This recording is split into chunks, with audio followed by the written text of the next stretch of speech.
Shalom Bapak Ibu Saudaraku semua. Saat yang sangat indah untuk kita kembali diberkati melalui Bible Study Online CK7. Hari ini kita akan melanjutkan pembelajaran kita dari kitab Nubuat, kitab Yeremia, yaitu pasal yang kedua. Kemarin kita sudah belajar latar belakang, situasi, dan siapa Yeremia. Nah, di pasal pertama, semua hal mengenai karakter pribadinya itu dari sang nabi ini dipaparkan, diperkenalkan kepada kita. Bagaimana dia memiliki kepekaan rohani yang sangat kuat, ya, di mana dia memposisikan dirinya sebagai wakil Allah berbicara dan mewakili perasaan Allah. Dan kemudian di sisi lain dia juga menempatkan bagaimana dirinya sebagai satu bangsa, satu umat, yaitu suku Yehuda itu. Nah, tapi pribadi ini adalah pribadi yang sangat tegas, sangat kuat. Dia seorang pemberani, lebih dari nabi-nabi yang lainnya. Keberanian dimiliki oleh Yeremia sangat-sangat luar biasa. Para penulis, para teolog menjelaskan bahwa ini sosok nabi yang lebih berani dari nabi-nabi lainnya, para pendahulunya. Dia berhadapan dengan para raja tanpa gentar. Dia berhadapan dengan para pejabat, dia berhadapan dengan para imam. Dan dia berhadapan dengan umat Allah itu sendiri, itu bangsa Yehuda, yang menentang dirinya dan berita yang disampaikannya. Jadi bukan cuma diri dari Yeremia ditentang, tetapi juga berita yang telah Tuhan taruh di mulutnya juga mendapat penentangan.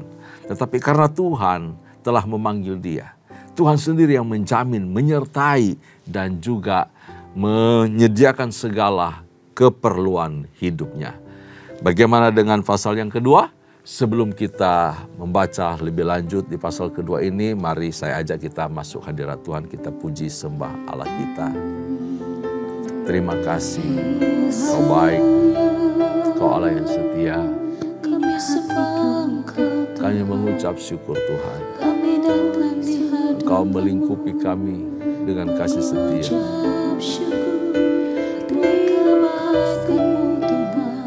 Engkau mampukan kami untuk hidup sesuai kebenaran. Terima kasih. Selidiki aku, lihat hatiku, apakah ku sungguh mengasihimu, Yesus, Kau yang Maha Tahu dan menilai hidupku, tak ada yang tersembunyi bagimu. Selidiki aku, lihat hatiku, apakah ku sungguh mengasihimu, Yesus, Kau yang Maha Tahu dan menilai hidupku, tak ada yang tersembunyi bagimu. Telah kulihat kebaikan-Mu yang tak pernah habis di hidupku. Ku berjuang sampai akhirnya Kau dapati aku tetap setia.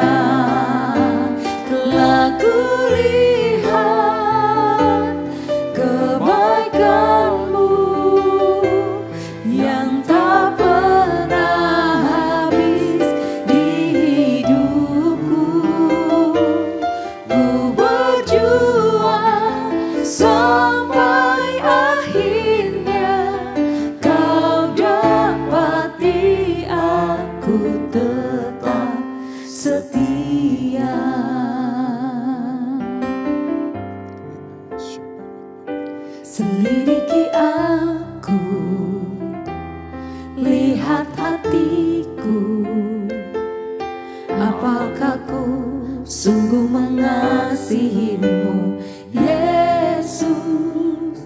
Kau yang Maha tahu dan menilai hidupku, tak ada yang tersembunyi bagimu. Telah kulihat kebaikanmu yang tak pernah habis di hidupku. Ku berjuang sampai akhirnya kau dapati aku tetap setia. Telah kulihat kebaikanmu yang tak pernah habis di hidupku. Ku berjuang sampai akhirnya kau dapati aku tetap setia. Kau dapati aku tetap setia. Kau dapati aku tetap setia.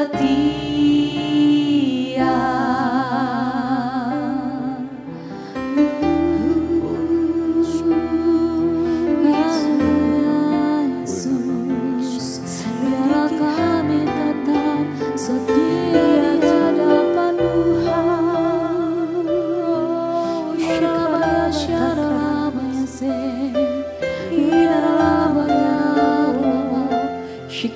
syarabaya, haleluya. Yarabaya, syarabaya, yarabaya,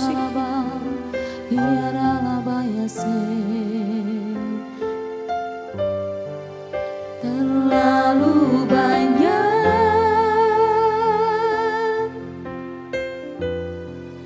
yang Tuhan telah beri, takkan mungkin ku balas dari apa yang ku miliki. Ku persembahkan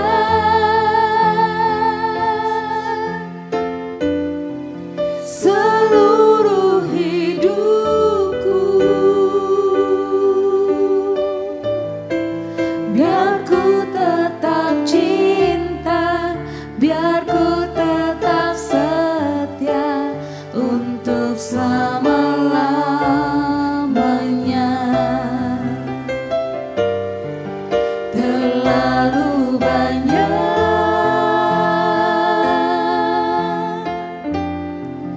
yang Tuhan telah beri,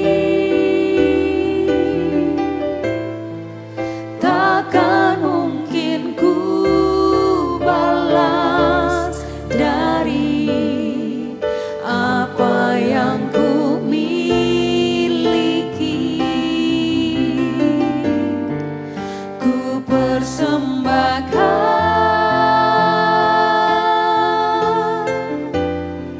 seluruh hidupku, dan ku tetap cinta, biar ku tetap setia untuk selama-lamanya. Dan ku tetap cinta, biar ku tetap setia untuk selama-lamanya. Dan ku tetap cinta, biar ku tetap setia untuk selama-lamanya. Terima kasih untuk penyertaan Tuhan, terima kasih untuk berkat-berkat Tuhan, terima kasih untuk pemulihan, terima kasih untuk semua yang Tuhan berikan kepada kami. Terlampau banyak, terlalu besar, terlalu ajaib. Karena itu pimpin kami, sertai kami, mampukan kami untuk berlaku setia kepada Tuhan, untuk mengasihi Engkau dengan setulus hati kami dan seluruh hidup kami. Terima kasih Bapa, terpuji-pujilah nama-Mu. Kami menghormati anugerah-Mu, kami hormati kekudusan-Mu, berlaku atas kehidupan kami. Terima kasih ya Tuhan, di dalam nama Yesus. Berkati pembelajaran kami pada hari ini dari Yeremia pasal yang kedua. Kiranya kami beroleh kekuatan dan urapan daripada Tuhan untuk mengerti dan menjadi pelaku-pelaku firman. Dalam nama Yesus kami mengucap syukur, kami berdoa. Haleluya. Amin. Amin. Bapak Ibu salam Tuhan, pasal yang kedua dari Yeremia dan pasal-pasal berikutnya adalah nubuat mengenai penghukuman Allah terhadap Yehuda dan Yerusalem melalui penglihatan-penglihatan Nabi yang mengerikan. Maupun juga dari peragaan hidup Yeremia sendiri untuk menyampaikan pesan Tuhan tentu saja. Hidup Yeremia menjadi satu ungkapan yang hidup akan kemarahan, kekecewaan, dan kesedihan Allah karena perilaku amoralitas dan kebejatan hidup dari bangsa Yehuda. Bangsa Yehuda telah beribadat kepada ilah-ilah, kepada berhala, patung-patung, sesembahan bangsa Kanaan, dan melanggar perjanjian yang Allah buat dengan mereka di zaman Musa, leluhur mereka. Dan kemudian mereka murtad, Bapak Ibu salam Tuhan. Karena itu, ini kira-kira pasal yang kedua dan seterusnya akan kita perhatikan bersama-sama. Mari saya ajak kita buka Alkitab kita mau membaca bagian tersebut.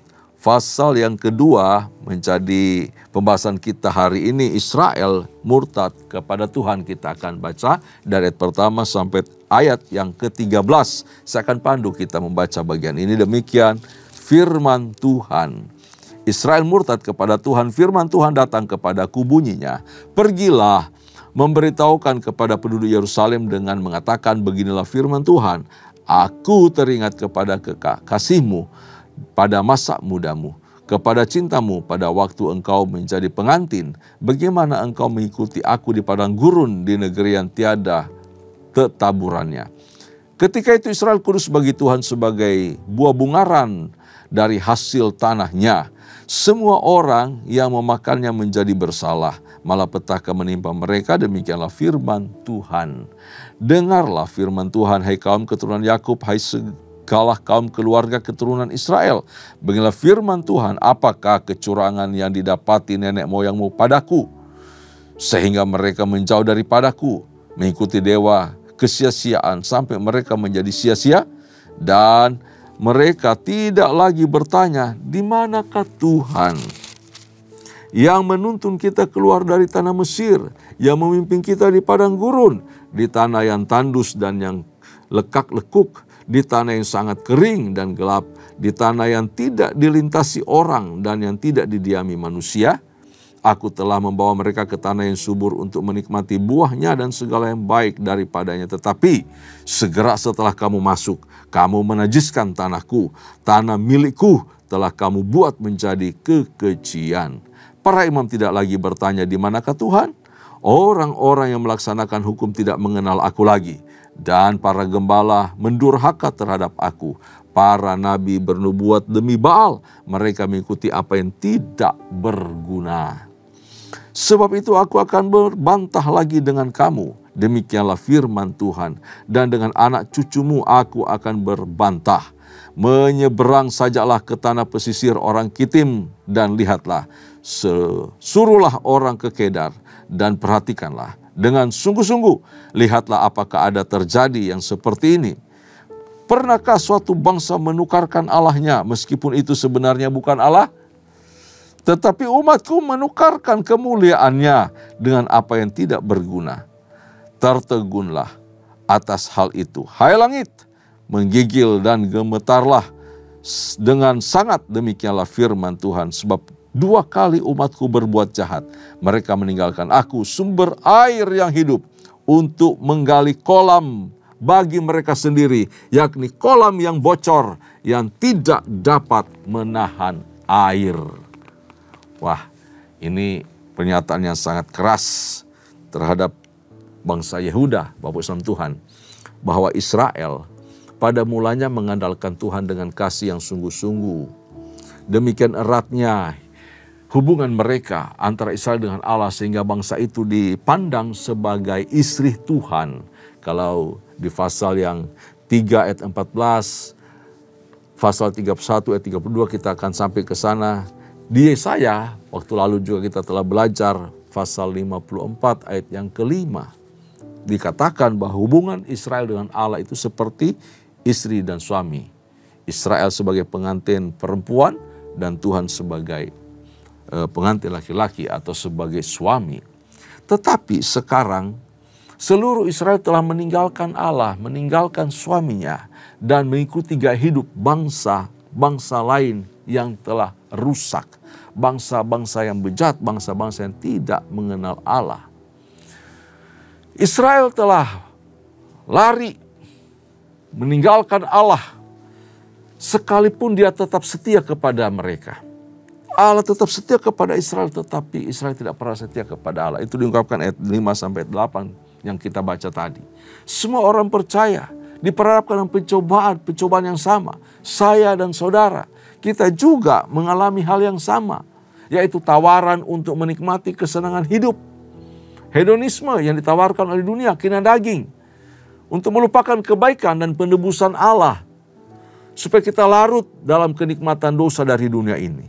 Banyak sekali tantangan, tawaran-tawaran dunia yang terjadi di sekitar kita, yang menawarkan kita untuk meninggalkan Allah, untuk tidak lagi setia. Entah itu kesibukan, entah itu masalah-masalah apapun, lalu kita mulai ogah melayani, meninggalkan panggilan kita, meninggalkan pelayanan kita, meninggalkan yang semua dan sebelumnya kita sangat senangi, sangat hormati, dan sangat mau setia kepada Tuhan.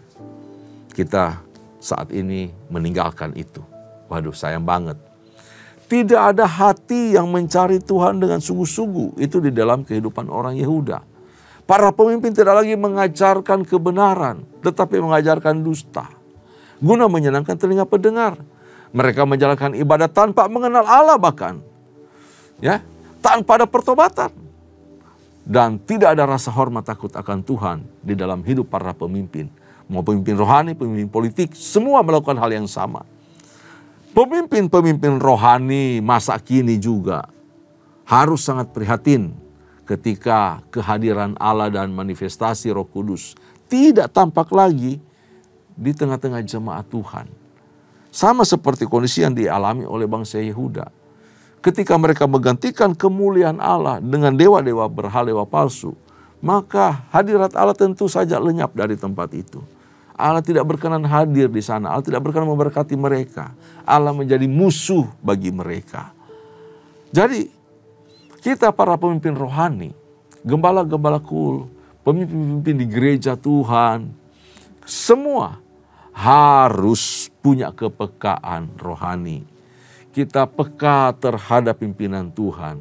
Kita harus punya rasa prihatin ketika kehadiran Allah dan manifestasi Roh Kudus tidak lagi tampak di depan jemaat. Tidak lagi nyata. Ketika datang beribadah tidak merasakan apa-apa. Semua biasa-biasa saja. Semua jadi hambar. Jemaat datang sama seperti dia. Jemaat pulang sama seperti ketika dia datang. Tidak terjadi apa-apa. Tidak terjadi perubahan. Tidak ada menyinggung dosa. Tidak ada penegasan dari Allah yang disampaikan lewat khotbah, lewat puji-pujian, lewat penyembahan. Jadi semua serba hambar. Hati-hati, ya. Kita harus peka akan hal tersebut. Seorang hamba Allah yang sejati akan bertanya, di manakah Tuhan? Artinya begini, kalau situasi-situasi hambar seperti itu, tidak lagi merasakan suasana kehadiran Allah, atmosfer yang luar biasa Tuhan, biasanya Tuhan hadir tengah-tengah umat dan menyapa, memberkati, menyentuh hati umat. Kemudian kita mulai jarang tidak lagi menyaksikan hal itu. Tidak ada lagi pertobatan yang serius di umat Tuhan. Please, para pemimpin, kita semua hamba Tuhan harus sampai ke titik tersebut dan prihatin dengan kondisi itu. Bertanya, di manakah Tuhan? Nah, berbanding terbalik dengan kondisi orang Yehuda, mereka tidak lagi bertanya akan hal itu. Kenapa? Mereka sudah terbiasa dengan dosa. Mereka sudah membiasakan kehidupan liar, kehidupan yang jorok, yang jahat, yang tidak berkenan di hadapan Allah. Sehingga semua ibadah-ibadah mereka adalah ibadah yang palsu. Bahkan menggantikan bait Allah itu diisi dengan patung-patung berhala untuk mereka bisa menyembah di sana. Di bait Allah bahkan terjadi kerusakan yang luar biasa. Nah, orang pada zaman tersebut, di zaman Yeremia melayani, bahwa mereka bisa menyelidiki firman Allah.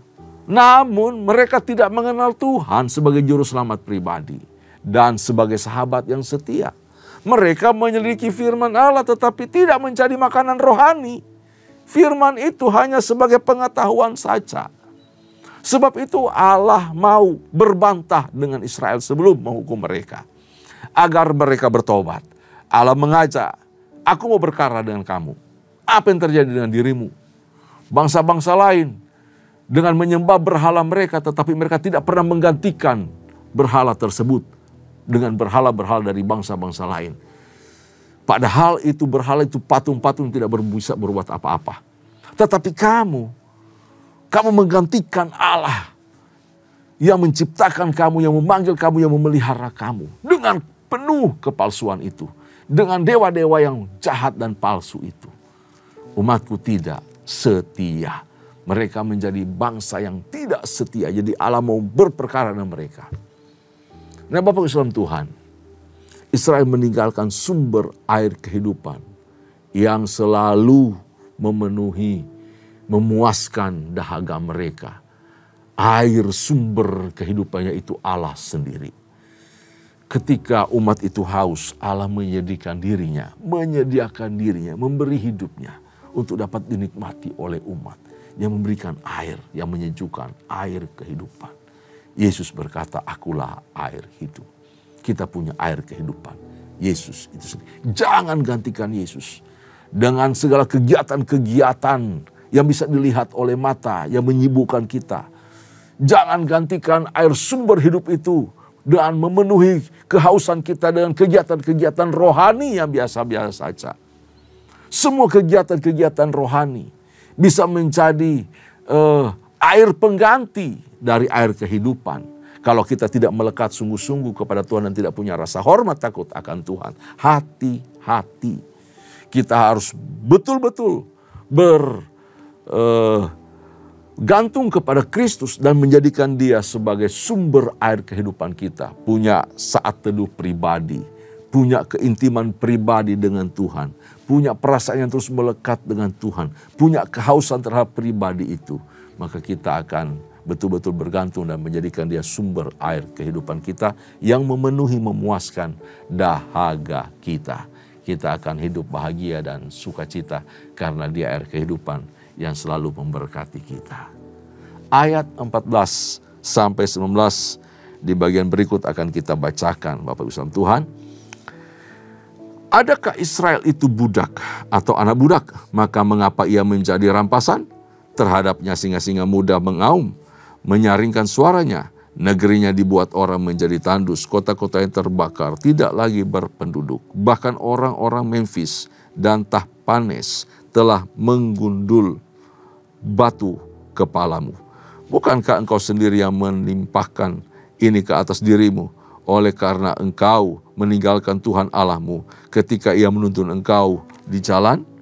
Dan sekarang, apakah untungmu untuk pergi ke Mesir, hendak meminum air sungai Nil? Dan apakah untungmu untuk pergi ke Asyur, hendak minum air sungai Efrat? Kejahatanmu akan menghajar engkau, dan kemurtadanmu akan menyiksa engkau. Ketahuilah dan lihatlah betapa jahat dan pedihnya engkau meninggalkan Tuhan Allahmu, dan tidak gemetar terhadap aku. Demikianlah firman Tuhan Allah semesta alam. Bapak Islam Tuhan, bahwa Yehuda telah menjadi mangsa bagi bangsa lain, makanan empuk dari bangsa lain. Ketika Mesir yang dipimpin oleh Neko waktu itu melawan Asyur, Yosia menghadang Neko dan kemudian Yosia gugur. Merasa Yosia itu mau bersekutu dengan Asyur untuk melawan ancaman-ancaman yang kemudian muncul dari Babel ya waktu itu. Tuhan menegur Yehuda. Untuk apa berpihak? Untuk apa percaya kepada dua bangsa tersebut? Baik Mesir maupun Asyur. Kok kamu punya Tuhan, punya Allah yang hebat, bukan mengandalkan Tuhan, malah mengandalkan dua bangsa itu. Waktu Neko mengalahkan Yosia, maka Israel tunduk kepada Mesir. Israel tidak bisa berbuat apa-apa. Yehuda tidak bisa berbuat apa-apa. Di sebelah utara, Babel mulai naik, mulai kuat. Dan kemudian menaklukkan Asyur. Menjadi ancaman baru Babelnya. Nah, sekarang nasib Yehuda bergantung kepada Mesir. Jadi Tuhan menegur mereka. Semua hal yang kamu lakukan sia-sia sebenarnya. Mengandalkan Mesir, mengandalkan Asyur. Semua akan dikalahkan oleh Babel. Termasuk nanti Yehuda juga. Bapak Ibu saudara Tuhan, dosa itu seringkali mendatangkan hukumannya sendiri. Datang untuk menghajar sendiri, gak perlu pakai yang lain-lain. Dosa itu sendiri yang mendatangkan hukuman bagi dirinya sendiri. Jadi kalau kita bertindak di dalam dosa, maka dosa-dosa yang kita lakukan akan menimpa kita, akan menghukum kita. Bila orang percaya meninggalkan Tuhan, mereka kehilangan perlindungan, mereka kehilangan berkat Tuhan. Sehingga apa? Mereka terbuka pada hal-hal yang bersifat merusak. Mereka merusak diri sendiri oleh karena dosa itu. Dosa akan memperbudak mereka, dosa mengikat mereka sehingga mereka sulit untuk keluar dari kebiasaan buruk dari dosa itu. Ya. Dan banyak sekali kemalangan akan menimpa orang-orang berdosa itu. Itu kondisi yang dialami oleh orang Yehuda. Nah, karena itu coba kita lanjutkan pembacaan kita. Kita betul-betul harus butuh yang namanya hormat takut akan Tuhan. Supaya mengerti bahwa dosa itu sangat kejam, sangat jahat, sangat mengerikan. Bahkan membawa kita kepada maut. Ayat 20 sampai 28 kita akan bacakan. Sebab dari dahulu kala engkau telah mematahkan kukmu, telah memutuskan tali pengikatmu, dan berkata aku tidak mau lagi diperbudak. Bahkan di atas setiap bukit yang menjulang dan di bawah setiap pohon yang rimbun, engkau berbaring dan bersundal. Namun aku telah membuat engkau tumbuh sebagai pokok anggur pilihan, sebagai benih yang sungguh murni. Betapa engkau berubah menjadi pohon berbau busuk, pohon anggur liar. Bahkan sekalipun engkau mencuci dirimu dengan air abu dan dengan banyak sabun, namun noda kesalahanmu tetap ada di depan matamu. Demikianlah firman Tuhan Allah. Bagaimanakah engkau berani berkata, aku tidak pernah menajiskan diriku, aku tidak pernah mengikuti para Baal? Lihatlah tingkah langkahmu di dalam lembah, ketahuilah apa yang telah kau lakukan. Hai unta betina yang ringan kaki, yang berlari-lari kian kemari, yang melepaskan diri, lari ke padang gurun karena ingin menghirup udara. Siapakah yang dapat menahan nafsumu untuk berjantan? Semua yang mencari dia tidak usah berlelah. Mereka akan menemukannya dalam musim berjantan. Jagalah supaya kakimu jangan tak bersepatu, dan supaya kerongkonganmu jangan haus. Tetapi engkau berkata, percuma saja, percuma, sebab aku cinta kepada orang-orang asing, jadi aku mau mengikuti mereka. Seperti malunya pencuri apabila kedapatan, demikianlah malunya kaum Israel, yakni para rajanya, pemukanya, para imamnya, dan nabinya, yang berkata kepada sepotong kayu, engkaulah Bapakku, dan kepada batu, engkaulah yang melahirkan aku. Sungguh mereka membelakangi aku dan tidak menghadapkan mukanya kepadaku, tetapi pada waktu mereka ditimpa malapetaka, mereka berkata, bangkitlah menyelamatkan kami Di manakah para allahmu yang kau buat untuk dirimu? Biarlah mereka bangkit jika mereka dapat menyelamatkan engkau pada waktu malapetakamu. Sebab seperti banyaknya kotamu, demikian banyaknya para allahmu. Hai Yehuda. Wow. Ini penggambaran luar biasa dan sangat vulgar. Sangat-sangat terang benderang disampaikan oleh Yeremia mengenai kebiasaan dari orang Yehuda. Ini penggambaran yang dahsyat Bapak Islam Tuhan, supaya kita mengerti, sampai begitu ya bejatnya ya orang Yehuda. Jadi Yehuda dikatakan tadi mengembara. Ia berpindah-pindah pada satu bukit dan di bawah setiap pohon yang rimbun. Sebagai pelacur atau sebagai seorang pelacur yang terobsesi dengan penyembahan berhala. Jadi Bapak Islam Tuhan, setiap bukit-bukit di zaman perjanjian lama atau di Timur Tengah dulu kala kuno, jadi itu jadi tempat penyembahan berhala. Di bawah pohon-pohon besar, rimbun-rimbun itu tempat penyembahan berhala. Di lembah-lembah kemudian terasa sejuk dan banyak pohon besar, di sana terjadi penyembahan berhala. Dimanapun ada penyembahan berhala. Ya, mereka Yehuda ini terobsesi dengan penyembahan berhala. Ia telah mengikuti para Baal, ya, dewa sesembahan bangsa Kanaan, Bapak Islam Tuhan. Yeremia seringkali memakai analogi dari seorang pelacur mesum yang berzina untuk melukiskan hebatnya ketidaksetiaan Yehuda kepada Allah sebagai suaminya. Padahal ketika bencana menimpa mereka, patung-patung yang mereka sembah itu, mereka buat itu tidak bisa menolong. Sama sekali tidak bisa bergerak, tidak bisa memindahkan badannya. Ya. Dan dengan putus asa akhirnya mereka berseru kepada Allah, berpaling kepada Allah. Mereka berteriak, bangkitlah menyelamatkan kami. Tetapi setelah mereka ditolong, mereka melupakan Tuhan. Ya, sama seperti yang pernah terjadi waktu Nabi Elia melawan nabi-nabi Baal di zamannya Raja Ahab. Mereka berpaling kepada Allah ketika dalam kondisi sulit, susah. Tetapi setelah itu mereka kembali melupakan Allah. Nah, dengan memakai lambang yang sama, Perjanjian Baru juga melukiskan gereja sebagai mempelai wanita dari Kristus. Orang-orang percaya juga harus waspada terhadap setiap ancaman-ancaman berhala-berhala modern di zaman sekarang. Kita sebagai gereja Tuhan harus tetap setia kepada Kristus. Amin. Sekalipun banyak tawaran-tawaran doa yang memikat, mengajak kita untuk meninggalkan Kristus dengan segala macam iming-imingnya, tapi kita tidak boleh terpengaruh. Kita harus belajar taat, belajar setia dan mengasihi Tuhan dengan sungguh-sungguh. Orang percaya harus tetap waspada, ya, agar kita setia kepada Tuhan dan tidak meninggalkan Dia demi daya tarik dunia dan kesenangan-kesenangan dosa, keinginan daging dan apapun tawaran dunia ini. Baik, kita lanjutkan pembacaan kita di ayat 9 sampai ayat yang ke-37. Mengapakah kamu mau berbantah dengan aku? Kamu sekalian telah mendurhaka terhadapku, demikianlah firman Tuhan. Sia-sia aku telah memukul anak-anakmu, hajaran tidaklah mereka terima. Pedangmu sendiri telah memakan habis para nabimu seperti singa muda yang memusnahkan. Keturunan apakah kamu ini? Perhatikanlah firman Tuhan. Sudahkah aku menjadi padang gurun bagi Israel, atau tanah yang gelap gulita? Maka mengapa umatku berkata, kami sudah bebas, kami tidak lagi mau datang kepadamu? Dapatkah seorang darah melupakan perhiasannya, atau seorang pengantin perempuan melupakan ikat pinggangnya? Tetapi umatku melupakan aku sejak waktu yang tidak terbilang lamanya.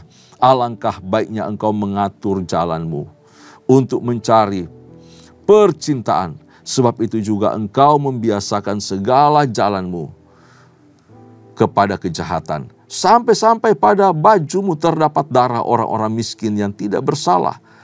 Bukan waktu mereka membongkar untuk mencuri kau dapati mereka?